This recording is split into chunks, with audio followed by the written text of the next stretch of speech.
नमस्कार दोस्तों, आज के इस वीडियो में हम सोमवती अमावस्या की व्रत कथा सुनेंगे।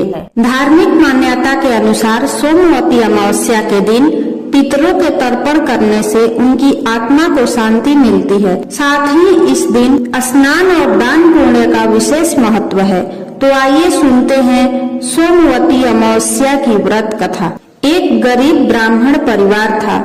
उस परिवार में पति पत्नी के अलावा एक पुत्री भी थी।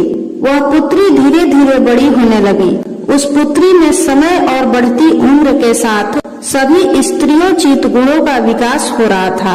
वह लड़की सुंदर, संस्कारवान एवं गुणवान थी, किंतु गरीब होने के कारण उसका विवाह नहीं हो पा रहा था।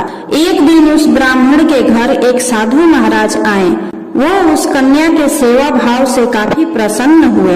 कन्या को लंबी आयु का आशीर्वाद देते हुए साधु ने कहा कि इस कन्या के हथेली में विवाह योग्य रेखा नहीं है।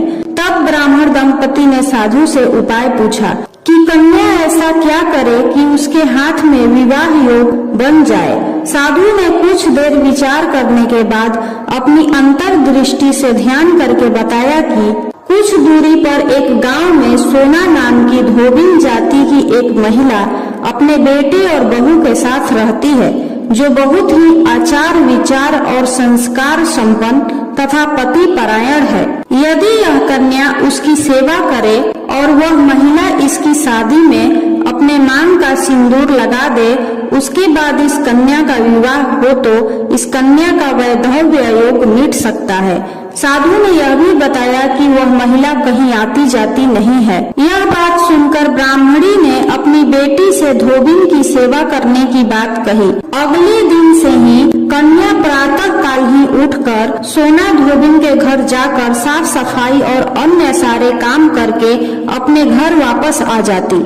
एक दिन सोना धोबिन अपनी बहू से कहने लगी कि तुम तो सुबह ही उठकर सारे काम कर लेती हो और पता भी नहीं चलता। बहू ने कहा, माँ जी, मैंने तो सोचा कि आप ही सुबह उठकर सारे काम खुद ही खत्म कर लेती हैं। मैं तो देर से उठती हूँ।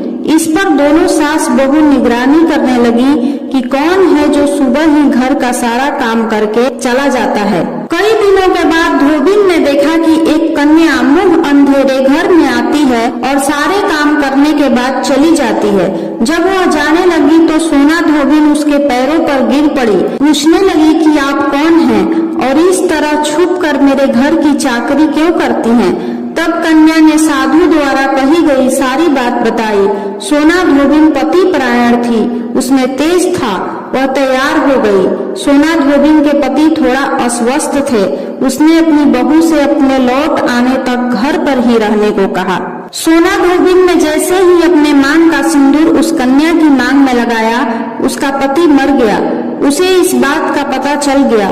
वह घर से निराजल ही चली थी। यह सोचकर कि रास्ते में कहीं पीपल का पेड़ मिलेगा तो उसे भंवरी देकर और उसकी परिक्रमा करके ही जल ग्रहण करेगी। उस दिन सोमवती अमावस्या थी।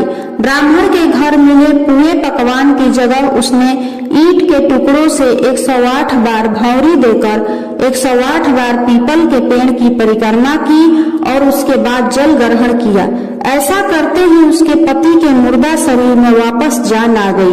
धोबिन का पति वापस जीवित हो उठा। इसलिए सोमवती अमावस्या के दिन से शुरू करके जो व्यक्ति हर अमावस्या के दिन भंवरी देता है, उसके सुख और सौभाग्य में वृद्धि होती है।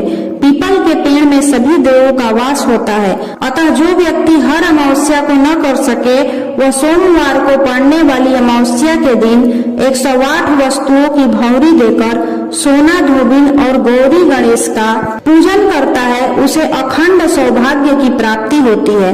उम्मीद है आपको सोमवती अमावस्या की व्रत कथा अच्छी लगी होगी। यदि आपको यह कथा पसंद आई हो तो इसे लाइक करें, वीडियो को ज्यादा से ज्यादा शेयर करें और चैनल को सब्सक्राइब जरूर करें। हर हर महादेव।